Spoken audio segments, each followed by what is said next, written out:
In this video, I'm checking out a new lens from Meike which hasn't been released yet. This is the 50mm f1.2 and it's designed for full-frame Sony mirrorless cameras. Before I show you what this lens looks like and how it performs, I want to mention one thing. If you have an a6000 or any APS-C camera such as the a6100 right here, and you're looking at buying this lens in particular, I'd advise you it's probably not the best idea in the world because it is designed and optimized for a full-frame Sony mirrorless sensor. So it's a bigger and a heavier lens, but beyond that, the price is intended for a full-frame mirrorless camera because the price is roughly about double what you'd expect to pay for an equivalent APS-C mirrorless lens. If you have a budget of around $400 for an excellent outdoor portrait lens on your APS-C camera, stick with the Sigma 56mm. I did a quick side-by-side comparison with the Sigma 56 and this new Meike 50mm just to see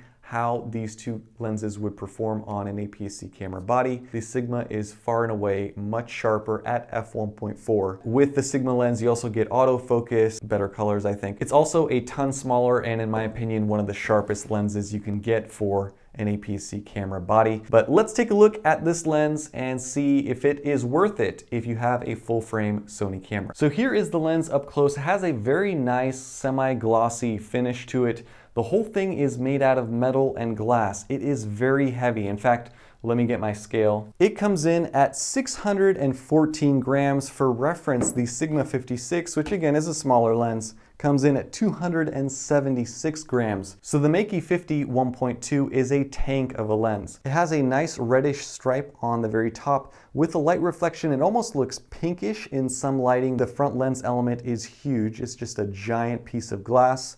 Multi-coated, let's see what else is on here. 1.250, 67mm filter thread, and then Meike branding. As I move the aperture blades, take a look at that.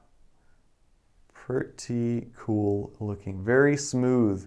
So the aperture control is towards the front of the lens, goes from f1.2 all the way to f22. The focus ring is below that, so you have infinity, and then up close. Not a huge rotation, only about 90 degrees here, but it is very well damped, very smooth, has a little bit of heft, so it feels like a very premium lens. Around the bottom, no electronic connections, just a simple metal mount. Unfortunately, there's no weather sealing gasket on this lens. That is pretty much it. So this is a very solidly built lens from Meike. I have to say, looking back years ago when they first started producing lenses, the fact that they've gotten to this level of craftsmanship and build quality is truly impressive. This is easily in my top 3 of the best built lenses that Meike has ever produced.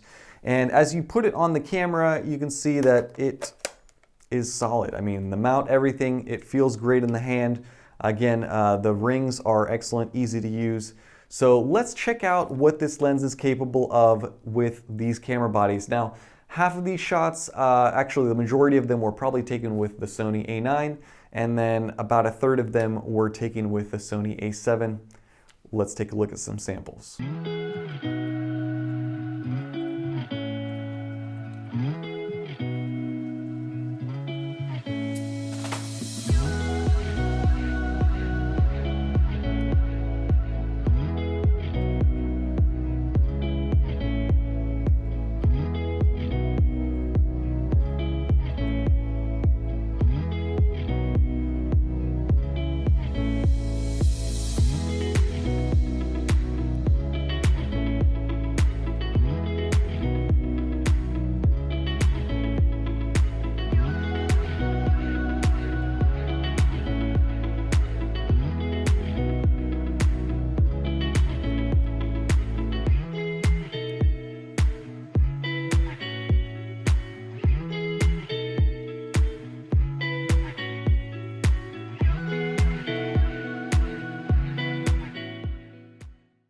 As you would expect, f1.2 gives you a very shallow depth of field. Now you would expect me to say that it's very difficult to nail down focus, but this is one of those few manual lenses that makes it very easy to nail focus. The focus ring is super duper smooth, well damped, and it has just the right amount of rotation. So using this lens out in the wild was a lot easier than I expected. I took the majority of my samples wide open at f1.2 because I wanted to see how it performed wide open. Otherwise, what's the point of buying an f1.2 lens if you're going to stop it down to f2.8 all the time? To my surprise, it performed decently well. I'm not going to say it's super duper sharp. I'm not going to say it's sharp. I'd say the sharpness on this lens wide open is decent, but it's not spectacular, it's not great, it's not amazing. As you stop the lens down though, it does get dramatically better. I've noticed it especially at f1.6 and especially at f2. In fact, what I did is I stopped this lens down to f2.8 and I just did a quick side-by-side with the Tamron 28-75 f2.8 for full frame.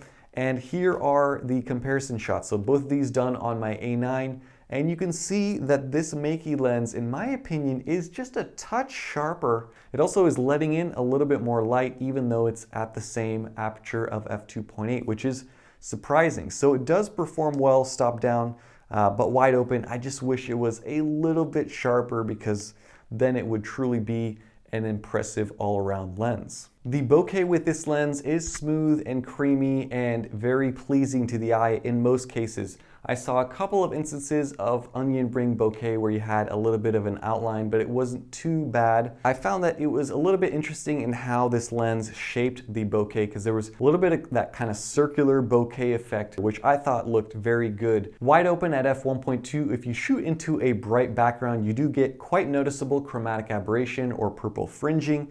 As you stop this lens down, as you would expect, that chromatic aberration seems to fix itself. The other thing that I noticed with this lens is that flaring is pretty prominent. Now, it didn't interrupt or kind of overtake any of my sample photos, but if you are shooting into the sunlight with something dark in front of it, you get some pretty dramatic red rings of flaring, which you could use to your advantage and create some artsy photographs. And lastly, because this is an f1.2 lens, you do get quite a bit better performance when it comes to low light. That f1.2 aperture does let in a little bit of extra light, so if you compare this to, say, my Sony 85 1.8, you can definitely notice the improved performance in dark situations. So in summary, here are my thoughts on this lens. I think it's built like a tank. It's very well constructed, solid feeling, very heavy. From a construction standpoint, I think it's worth the asking price. I wish it was a little bit sharper wide open at f1.2, but again, you're going to be hard pressed to find another lens out on the market that can give you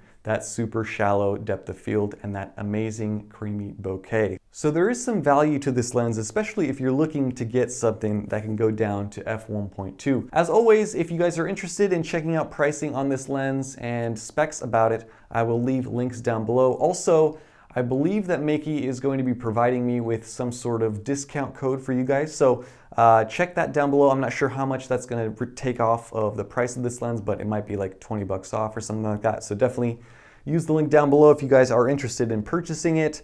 I wish I could recommend this more strongly for an APS-C camera, but I'd say that you're still way better off with the Sigma 56 if you have an APS-C camera. If you have a full frame camera, definitely take a look at this and use this as a comparison to cross-shop between other options out there. I'd say, in my personal opinion, the Sony 85 is probably a little bit better portrait lens for me because I like that focal length on a full frame camera, and I think the Sony 85 is just really tack sharp, excellent autofocus. You have to give up the autofocus with this lens, but this is a tank when it comes to build quality, and I am impressed with what Meike is doing with their new line of lenses. If they come out with an 85 1.2, that's going to be incredible. Thank you guys for all of your likes, comments, and support. Stay tuned for more, and have a nice day. Bye-bye.